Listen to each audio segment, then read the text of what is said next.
남편 죽이려고 끓인 한약을 식탁 한가운데 올려놓고도 아무렇지 않은 얼굴로 웃는 사람이 있다면 그 사람이 바로 이 집 안주인 고성희입니다. 박영란은 그날 처음으로 자기 엄마 고성희가 진짜 어떤 사람인지 똑바로 보게 됐습니다. 시작은 사소해 보이는 한 통의 전화와 웹툰 얘기를 나누던 평온한 오후였는데요. 박영란은 이지환과 작업실에서 웹툰 원고를 보고 있었어요. 서로 캐릭터 설정을 두고 농담도 하고 이 장면 시청자들 울겠는데 같은 얘기를 나누며 한껏 웃고 있었는데요. 딱 거기까지였습니다. 작업실 문이 벌컥 열리더니 고성희가 들어왔습니다. 말없이 공간을 훑는 눈빛 하나로 공기가 확 식어버렸어요. 지환 씨는 이제 가봐요. 고성희는 예의는 갖춘 말투였는데 사실상 여기서 나가라는 명령이었죠. 이지환은 분위기를 알아차리고 급히 자리에서 일어났습니다. 영나 씨, 오늘 얘기한 거 정리해서 다시 연락할게요. 억지 웃음까지 곁들여 인사하고 나가버렸습니다. 문이 닫히자마자 차가운 침묵. 고성희는 잠시도 돌려 말하지 않았습니다. 그래서 내가 요즘 나 몰래 돌아다니는 이유가 저 애 때문이야. 운전기사랑 붙어 다니고 내 차 뒤쫓고 그 짓 하려고 약혼 안 한다고 버틴 거니? 그 말에 박영나 등이 차갑게 굳어졌습니다. 하지만 더 놀라운 건 고성의 손에 들린 작은 물건이었어요. 손바닥만 한 검은 상자. 박영란은 그게 뭔지 단번에 알아봤습니다.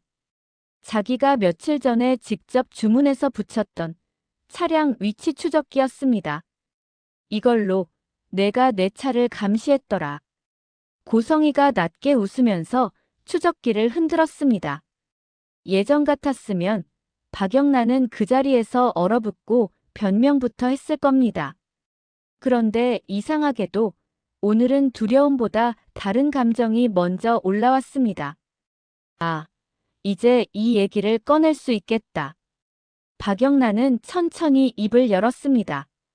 엄마, 지금 제 걱정하실 때가 아니에요. 고성의 눈이 가늘게 찢어졌습니다. 뭐? 우진 오빠요. 짧은 한마디였는데 방 안 공기가 확 멈춘 것 같았어요. 고성희는 순간적으로 눈빛이 흔들렸습니다. 그러나 바로 표정을 다잡고 무엇도 모르는 척했죠. 그 이름을 내가 왜 입에 올리니? 박영란은 더 이상 숨길 생각이 없었습니다. 엄마 차 뒤쫓아가 봤어요. 병원 VIP 병동, 간이식 대기자 한우진. 그리고 담당 의사 기록에 최근에 공여자 한 명이 갑자기 수술 포기했다고 적혀 있더라고요. 고성의 표정이 굳어졌습니다. 침묵이 순간 길어졌어요. 아빠가 알아도 돼요? 전 남편 아들 몰래 불러들여서 간이식 수술 준비시키고 현 아버지 뒤통수 치는 거요. 그 말은 사실 협박이라기보다 서로의 선을 확인하는 시도에 가까웠습니다. 하지만 고성희에게는 치명적인 급소였죠. 고성희는 박영나를 잠시 뚫어지게 보더니 아주 낯선 목소리를 냈습니다. 영나야. 불같던 말투가 사라지고 갑자기 살살 달래는 어조로 바뀌었어요. 엄마가 조금 과했던 것 같다. 요즘 신경 쓸 일이 많아서 예민했나 봐. 내가 그런 의심하는 건 이해해. 하지만 아빠한테까지 이야기할 필요는 없잖니. 박영란은 아무 말도 하지 않았습니다. 대신 이 사람이 지금 나한테 고개를 숙이고 있네 하는 낯선 현실을 느끼고 있었죠. 괜찮아. 앞으로는 엄마가 내 사생활에 너무 간섭 안 할게. 지환 씨랑 일하는 것도 당장은 그냥 두겠다. 고성희는 쿨하게 한 발 물러서는 척하면서 조용히 작업실 문을 열고 나갔습니다.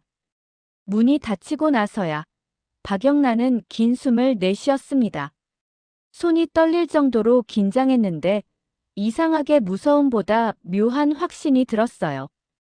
엄마가 저렇게까지 태도를 바꾼다는 건 우진 오빠 문제 진짜 크게 걸린 거구나. 그때부터였어요. 박영란은 엄마를 향한 막연한 두려움 대신 명확한 의심을 품기 시작했습니다. 다음 날 아침, 박영란은 바로 박성재에게 전화를 걸었습니다. 목소리부터 평소랑 달랐어요. 오빠, 오늘 시간 돼요? 오빠한테 꼭 말해야 되는 게 있어서요. 박성재는 그 톤만 듣고도 보통 일이 아니라고 느꼈습니다. 그래, 어디서 보자. 반 시간 뒤, 집 근처 카페 구석에 마주 앉은 남매는 한동안 말을 꺼내지 못했습니다. 결국 박영라가 먼저 입을 열었어요. 오빠, 우진 오빠 한국에 있어요. 박성재는 순간적으로 눈이 커졌습니다. 뭐? 미국에서 계속 있는 줄 알았는데. 아니에요. 청와대 병원 VIP 병동에 입원해 있어요. 간이 안 좋아서 이식 준비 중이래요. 공여자도 한 번 구했다가 갑자기 수술 취소됐고요. 박성재는 한마디도 끼어들지 않고 박영라 얘기를 끝까지 들었습니다. 위치 추적기를 단 이유, 병원까지 미행한 날 의사들에게서 흘러나온 단서들. 그리고 마지막에 박영라가 조심스럽게 덧붙였습니다. 엄마가 그 수술을 아빠한테 비밀로 하고 있어요. 그게 제일 이상해요. 전 남편 아들 병원에 숨겨놓고 아빠 몰래 간이식. 이 정도면 거의 이중생활 아닌가요? 그 말을 들으면서 박성재 머릿속에는 며칠 전 이지혁과 나눴던 대화가 동시에 떠올랐습니다. 지은호가 친엄마를 찾았다는 이야기. 그 친엄마 이름이 고성희라는 것. 쌍둥이 오빠가 따로 있고 그 오빠가 간이식을 기다린다는 것. 그리고 접근 방식과 타이밍이 너무 계산된 느낌이라는 이지혁의 의심까지. 핏대 세워가며 말하던 이지혁 목소리가 다시 들리는 것 같았어요. 성재야, 이상하지 않냐? 은호가 힘든데 그 친엄마란 사람은 왜 처음부터 건강검진 얘기부터 꺼냈는지. 그게 진짜 엄마냐? 지금 영나가 들려준 이야기와 그 퍼즐이 딱 맞아 들어가고 있었습니다. 박성재 눈빛이 완전히 달라졌습니다. 영나야, 우진이 입원한 병원 주소 좀 보내봐. 왜요? 확인해야 하는 게 있어. 그리고 이건 아직 엄마한테 말하지 마. 아빠한테도 당분간은. 오빠, 설마. 그래. 나도 정확한 말은 아직 못하겠는데 은호 친엄마가 우리 새엄마일 가능성이 높다. 순간 카페 안의 모든 소리가 멀어지는 것 같았습니다. 박영란은 머리끝이 서늘해졌습니다. 그럼 은호 쌍둥이 오빠가 우진 오빠라는 거예요? 박성재는 고개를 천천히 끄덕였습니다. 응. 그리고 그 둘의 간이식을 놓고 고성희가 양쪽 집안을 가지고 장난치고 있을 수 있다. 그날 남매 둘은 처음으로 같은 방향을 보기로 했습니다. 엄마를 막아야 한다는 결론에 조용히 합의한 셈이었죠. 박성재는 곧장 병원으로 향했습니다. 청와대병원 VIP 병동, 한우진이라는 이름이 적힌 병실을 확인했을 때 이미 확신은 더 강해졌어요.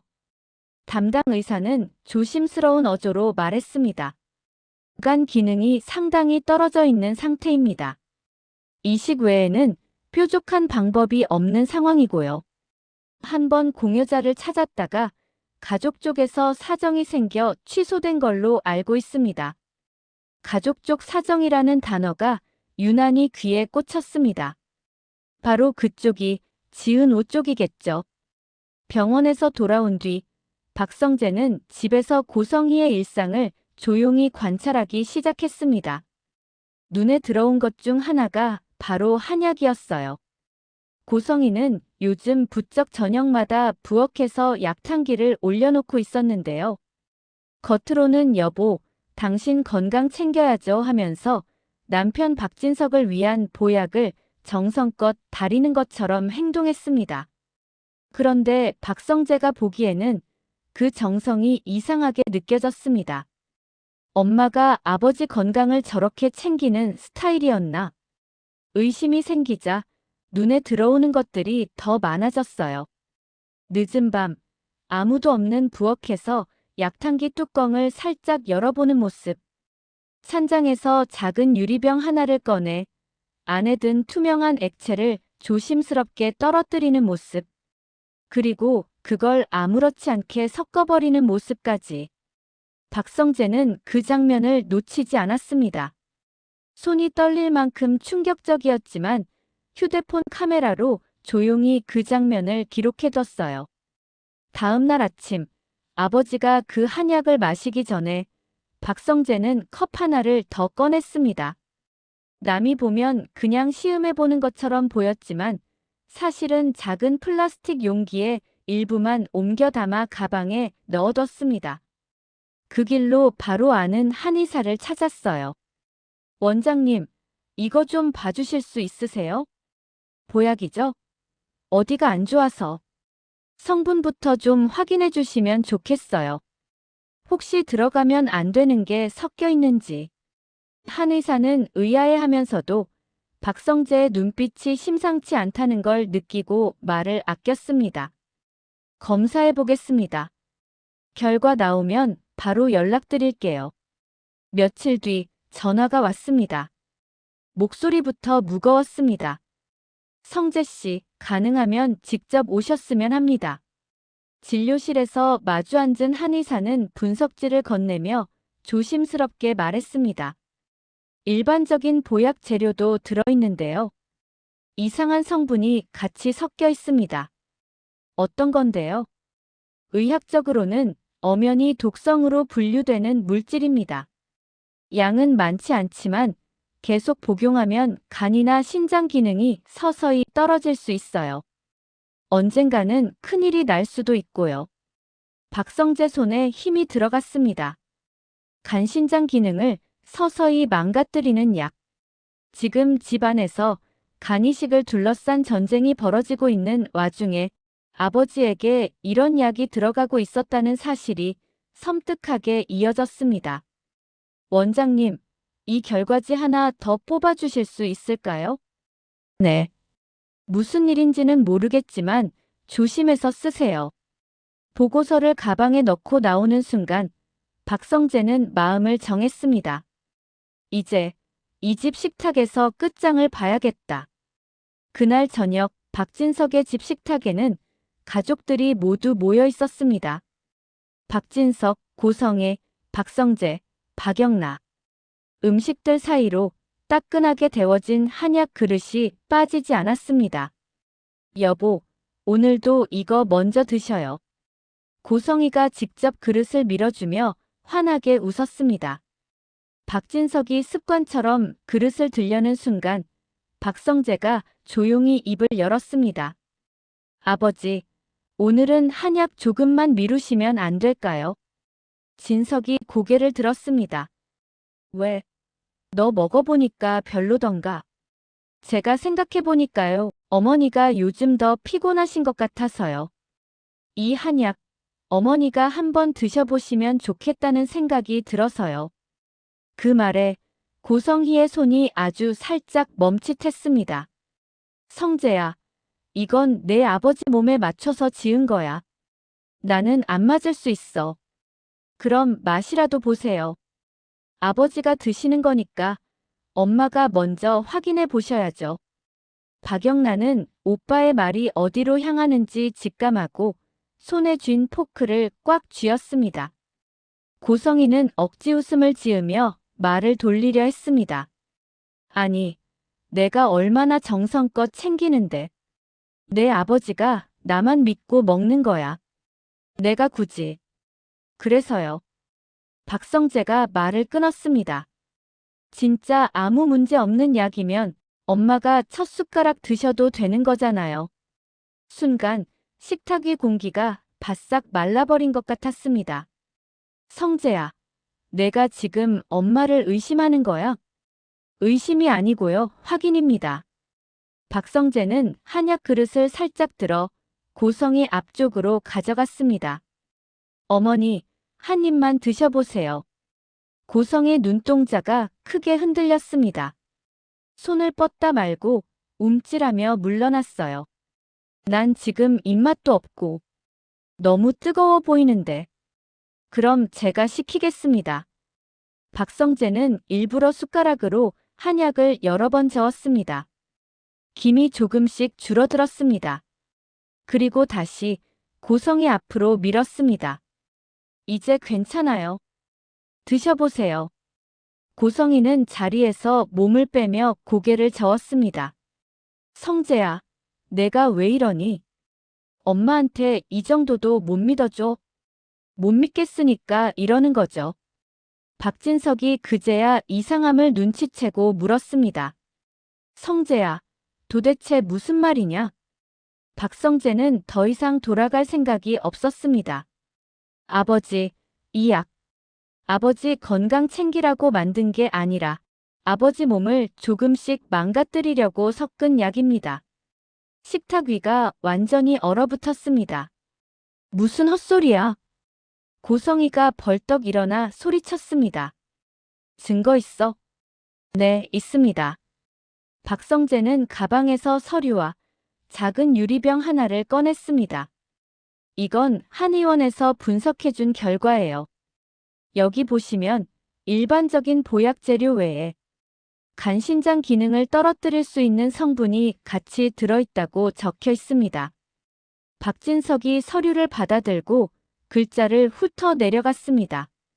용어는 어렵지만 독성, 장기 손상, 지속 복용 시 위험 같은 단어는 한눈에 들어왔습니다. 그리고 이 병은 박성재가 책상 위에 내려놓았습니다.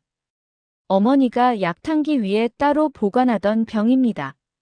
어젯밤 부엌에서 이 병에 든 액체를 약에 섞는 장면을 제가 직접 보고 촬영해 놨습니다.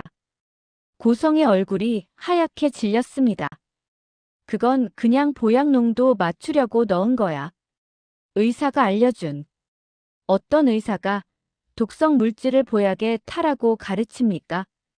박성재는 더는 감정 섞지 않고 말했습니다. 어머니가 장담하실 수 있으면 지금 이 한약 여기서 바로 다 드세요. 끝까지. 고성이는 그 말을 듣는 순간 본능적으로 한약 그릇을 피했습니다.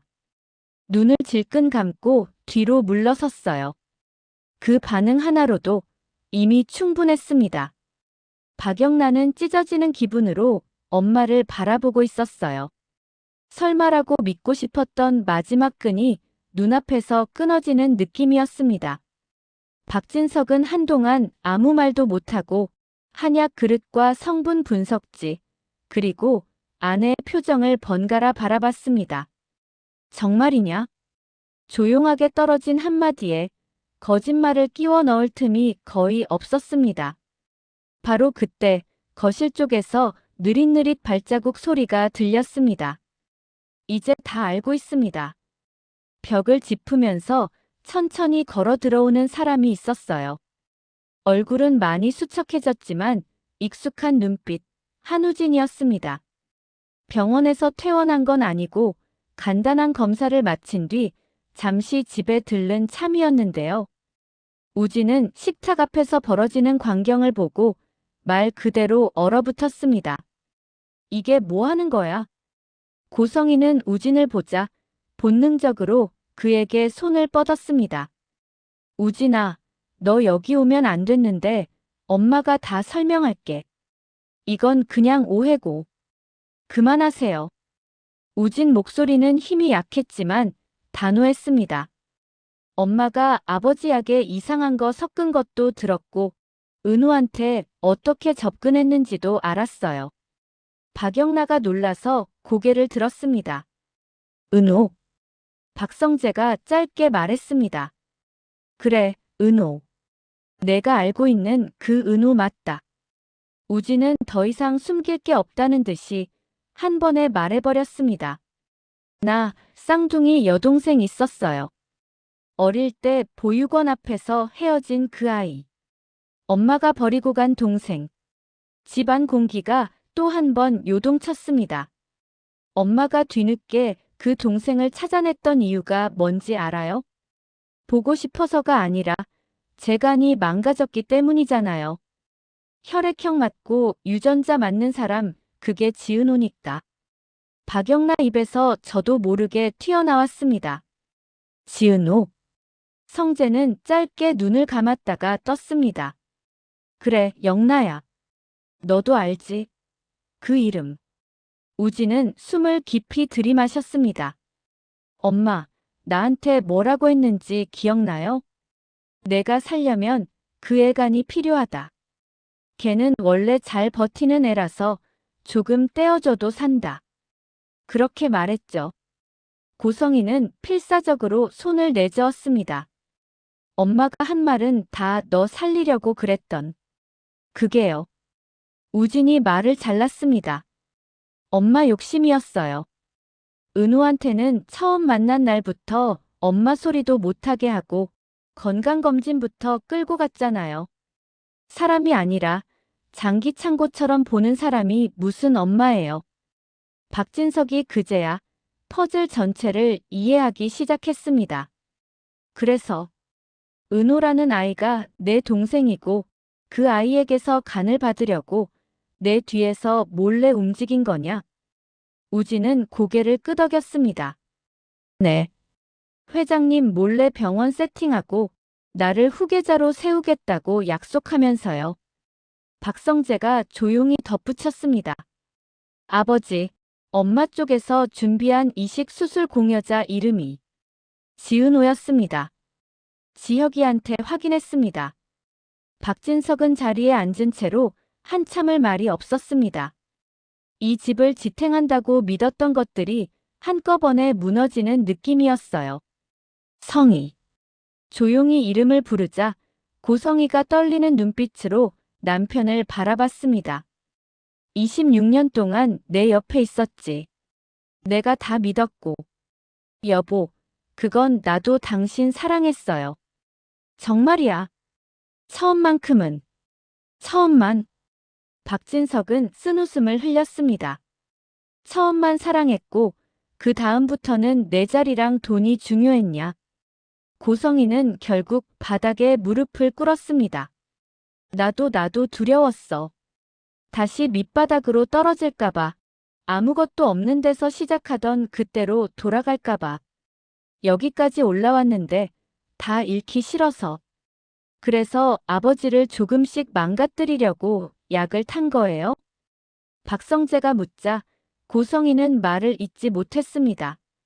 당신이 무너지면 우진이가 자연스럽게 그 자리를 채울 거라고 생각했겠지. 내가 어느 날 갑자기 쓰러지면 그때가 바로 우진이한테 권력을 옮길 기회라고. 박진석의 목소리는 더 이상 화를 내지도 못할 만큼 건조했습니다. 넌 내가 사람 잘못 본 데 가다. 한동안 침묵이 흐른 뒤 박진석이 마지막으로 선언하듯 말했습니다. 이 집에서 이제 당신 자리는 없다. 고성희는 그 말을 믿지 못한 듯 고개를 저었습니다. 여보, 그러지 마. 영나가 있고 성재가 있고 우진이도 있는데. 나 여기서 쫓겨나면. 엄마. 이번에는 박영나가 나섰습니다. 눈물 범벅이 된 얼굴로 그래도 끝까지 엄마라고 불렀습니다. 저도 엄마가 어디까지 나쁜 사람인지 굳이 알고 싶지 않았어요. 근데 지금 이 모습은 엄마가 선택한 거예요. 고성의 입술이 파르르 떨렸습니다. 영나야, 너까지 그러면. 엄마, 진짜 아무도 없어져. 처음에 없앤 사람이 누구였는데요? 지은호요. 쌍둥이 오빠한테 간 떼어주라고 몰아붙이고 그게 안 되니까 내 탓이다 뒤집어 씌운 것도 엄마고요. 조용히 듣고 있던 우진이 낮게 말했습니다. 엄마, 이제 우리 인생에서 손 떼세요. 그 말은 한 아들이 평생 붙들고 싶었던 끈을 스스로 놓는 선언이기도 했습니다. 그날 밤 고성희는 결국 집을 떠났습니다. 예전 같았으면 눈물바다의 심파가 연출됐겠지만 이날 집 안 공기는 이상하리만큼 조용했어요. 박성재는 아버지와 함께 변호사에게 연락해 한약 성분 검사와 촬영 영상, 간이식 관련 병원 기록들을 정리해서 넘겼습니다. 법적 처리를 어떻게 할지는 시간이 필요하겠지만 적어도 이제 더는 당하지 않겠다는 의지는 확실해졌습니다. 한우진은 회장 집에 머무르기로 했습니다. 형, 나 여기 있어도 돼? 당연하지. 넌 이제 도구 아니고 진짜 동생이다. 박영란은 아직 혼란스러웠지만 그래도 우진에게 이렇게 말했습니다. 오빠, 앞으로는 아픈 거 혼자 숨기지 마요. 누가 대신 아픈 척 해주는 거 아니에요. 그 말에 우진이 처음으로 조금 웃었습니다. 알겠어. 나도 이제 내 인생 직접 살아볼게. 그리고 그 다음 날 박성재는 창가에 서서 잠시 하늘을 보고 있다가 휴대폰을 들어 번호 하나를 눌렀습니다. 지혁아, 나야. 저쪽에서 이지혁의 익숙한 목소리가 들렸습니다. 왜, 무슨 일 있냐? 은호한테 전해줘. 더 이상 그쪽으로 고성에 손 안 뻗을 거라고. 우진은 우리가 지킬 거니까 은호는 이제 자기 인생만 고민해도 된다고. 잠시 침묵하다가 이지혁이 낮게 웃었습니다. 알았다. 지은호는 내 말 들으면 또 우는데. 울어도 괜찮으니까. 이제는 덜 무서워해도 된다고 그렇게 말해줘. 그 말을 하고 전화를 끊으면서 박성재는 비로소 어깨에서 무거운 짐 하나를 내려놓는 기분이 들었습니다. 이제 이 집에서 벌어지는 싸움은 누가 누구의 장기를 이용해 살 것이냐가 아니라 누가 누구의 삶을 진짜로 책임질 것이냐의 싸움으로 바뀌었으니까요. 한 집안의 탐욕이 만들어낸 독한 한약 한 그릇은 결국 그 집의 진짜 얼굴을 드러내는 증거가 되어버렸습니다. 하지만 또 한편으로는 서로의 상처를 들여다보고 이제부터 제대로 가족회복. 잘하고 말하게 만든 늦었지만 필요한 계기이기도 했고요.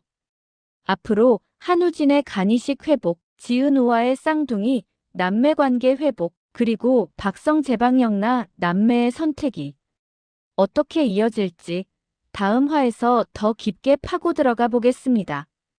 이야기 계속 보고 싶으시다면 드라마 리뷰 탐정의 다음 추리도 놓치지 마세요. 더 흥미진진한 리뷰를 위해 구독, 좋아요 부탁드려요. 감사합니다.